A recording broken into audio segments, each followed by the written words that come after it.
Everyone, welcome back to my channel, and today we are going to switch it up a little bit and talk about something that I feel like is not talked about enough, and that is money. Now, I cannot count how many times you guys have reached out asking questions about finances in the real estate industry, whether it's about commissions, how we get paid, when we get paid, how much we get paid, the list goes on. So today I'm going to welcome you into my own world and do a real life paycheck breakdown on a recent sale of mine for a $2.2 million home here in Westwood, Los Angeles. Now I want to put two disclaimers out there. Number one, by no means is this a video to brag. And number two, numbers are going to vary from brokerage to brokerage, from state to state, from city to city, not to mention the transaction itself. Every transaction can have a different commission split. So take it with a grain of salt, but we're going to dive into this paycheck breakdown. Now, before we dive into the paycheck itself, I want to show you the house to have a visual about what I just sold. So I'm just going to pull this up here on the screen for you guys. So this was a property located, as I said, in Westwood. This is basically the heart of West LA. The $2.2 million sale, which came out to $1,019 per square foot. This was a 3-bedroom, 2-bathroom home with 2,157 square feet of living space.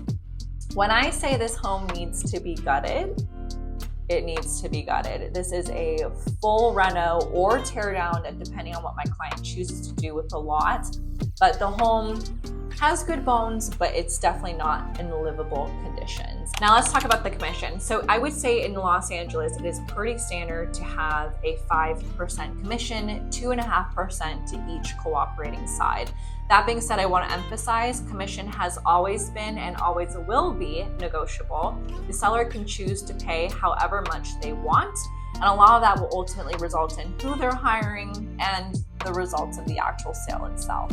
And in light with the recent NAR commission settlement, we are probably going to see some shifts in terms of how commission is divvied up, who's paying what, and how much is going to be paid. That being said, in this specific sale and scenario, I did receive a full 2.5% commission on a $2.2 million sale. So when you do the math in this scenario, this comes out to a GCI, also known as gross commission income, at $55,000.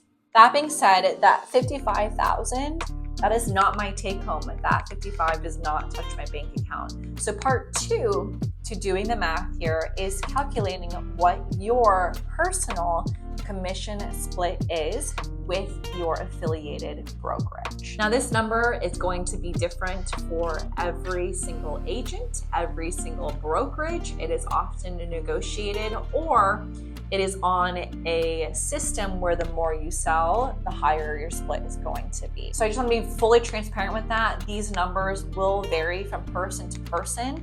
For me personally, I'll be fully transparent with you. I have an 84% commission split. So with every sale and every commission that I receive, 16% will automatically be deducted and given to Coldwell Banker.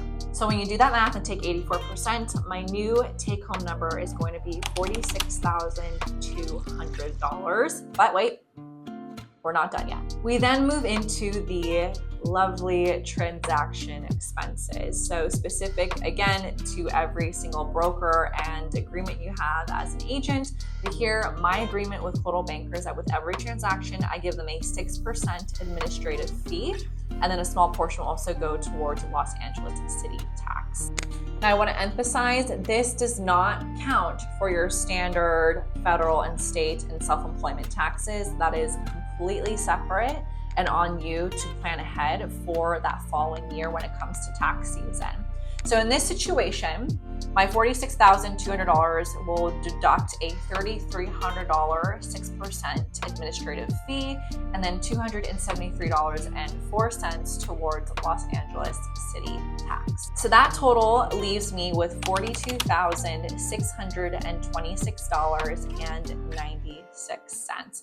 That is what's going to reflect on my 1099, and that is what is going to be written out on a check or a direct wire, whatever your agreement is with that escrow company for that specific transaction. That is then technically my take-home number. Keep in mind, because you're self-employed, you are not paying taxes upfront with your paycheck, so you need to plan ahead. And also, you are responsible fully for your own retirement accounts, your investments, everything in between. So I would recommend that you hire a CPA or an accountant to help calculate out your quarterly taxes. This is to make sure that you're not penalized for not paying any form of tax throughout the tax year. Now, everyone handles their money differently, and so any conversation that you have will probably be different from agent to agent. I can share with you specifically for myself, as soon as I receive a paycheck, I immediately put that into a high yield savings account. I will contribute to my SEP IRA or my Roth IRA, and I will also invest a portion of that money as well. I will also keep track of all of my expenses through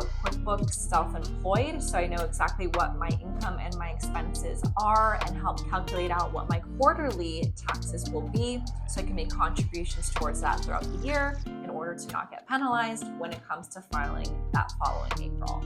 I hope you guys found this video helpful and insightful, and as I mentioned in my recent vlog, I am fully recommitting to my channel. I'm excited to start posting more for you guys, and so if you have any suggestions or specific videos or questions that you would love for me to dive into moving forward, I'm fully taking any and all suggestions, and I look forward to creating that content for you guys. Please subscribe to this video if you enjoyed it, and I have a ton of information down below in the description box, along with other ways to connect with me if you would like to off of YouTube. I hope you guys enjoyed this video, and I will see you next time.